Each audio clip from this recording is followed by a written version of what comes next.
আসসালামু আলাইকুম। আশা করি তোমরা আমাকে দেখতে পাচ্ছ আমার স্লাইডটা আর আমাকে শুনতে পাচ্ছ। আজকে জি sir. Topic okay, thank you.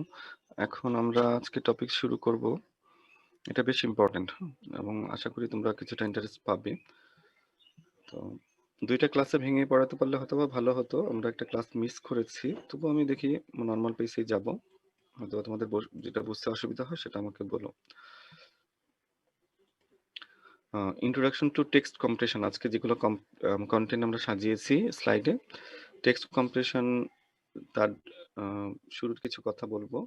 কত ধরনের টাইপস হতে পারে, ডিফারেন্ট টাইপস। ইনফরমেশন থিওরি সম্পর্কে আমরা মিড টার্ম ব্রেকের আগে কিছুটা আলোচনা করেছিলাম, সেগুলো এখানে কিছুটা রিক্যাপ করা হবে। এরপরে মূল আলোচনায় চলে যাব।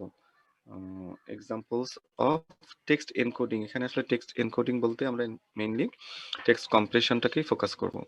তো ফার্স্টলি রান লেংথ এনকোডিং দেখবো, তারপর fix length encoding, then variable length encoding.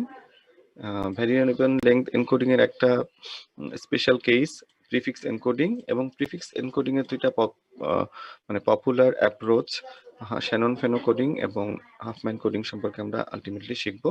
সবচেয়ে বেশি ইম্পর্টেন্ট লাস্টের টপিক্সটাই, ঠিক আছে? এই দুইটা টপিক্সই বেশ ইম্পর্টেন্ট, বাকিগুলো মোটামুটি। আচ্ছা, তো শুরু করা যাক।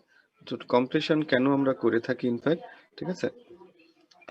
কম্প্রেশন করে থাকি মেইনলি দ্রুত ডাটা পাঠানোর জন্য এবং স্পেস সেভিং এর জন্য। তো এখানে দেখা যাচ্ছে যে আমরা টেক্সট কম্প্রেশনের মাধ্যমে 20 থেকে 50% পর্যন্ত স্পেস সেভিং করতে পারি। ইনফ্যাক্ট সেখানে আমরা এটাকে দ্রুত ফাস্টার ডাটা পাঠানোর ক্ষেত্রে আমরা এরকম 20 থেকে 50% একটা সুবিধা পাবো। তো কম্প্রেশন বলতে আসলে কি? It is a way to minimize redundancy content in message. Redundancy জিনিসটা কি সেটা বোঝার জন্য আমরা এন্ট্রপি বা ইনফরমেশন থিওরির কথাটা বলেছিলাম, আমি আবার সেটা আজকে নিয়ে আসবো। তো ইমেজ কম্প্রেশনের ক্ষেত্রে বা গ্রাফিক্স ফাইল প্রসেসিং এর ক্ষেত্রে আমরা দেখব আপ টু 50 to 90% আমরা কম্প্রেশনের মাধ্যমে স্পেস সেভিং পাবো। আচ্ছা, কিন্তু কোনো ক্ষেত্রে যখন আমাদের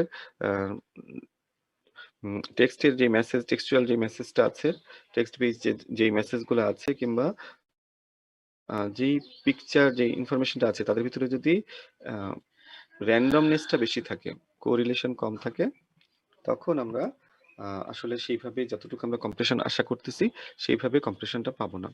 less compression will be available যখন কোরিলেশন কম থাকবে কিংবা তাদের ভিতরে মিল কম থাকবে, র্যান্ডমনেসটা বেশি থাকবে।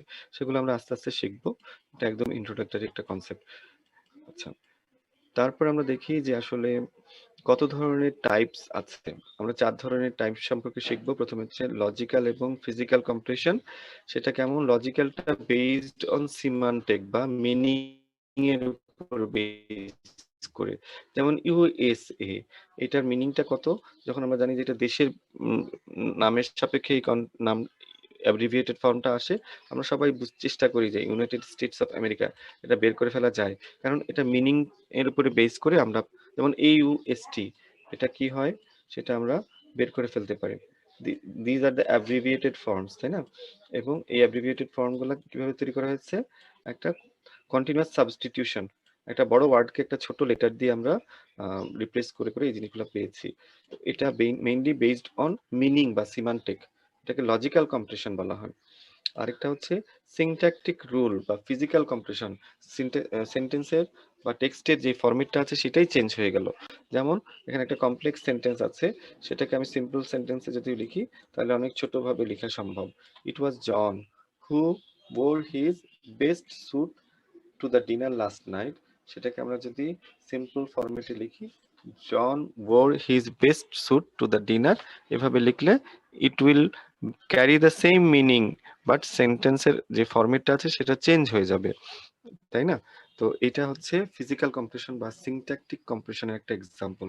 সিমান্টিক আর সিনট্যাকটিক, এগুলো আমরা রেগুলার লাইফে প্রতিনিয়ত ইউজ করে থাকি।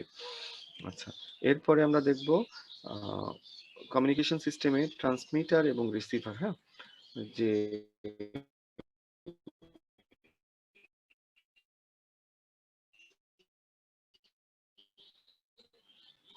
ট্রান্সমিটিং সাইডে এনকোডিং হয় সেটার কমপ্লেক্সিটি এবং রিসিভিং স্যার আপনার কথাটা মাঝে একটু কেটে গিয়েছিল স্যার।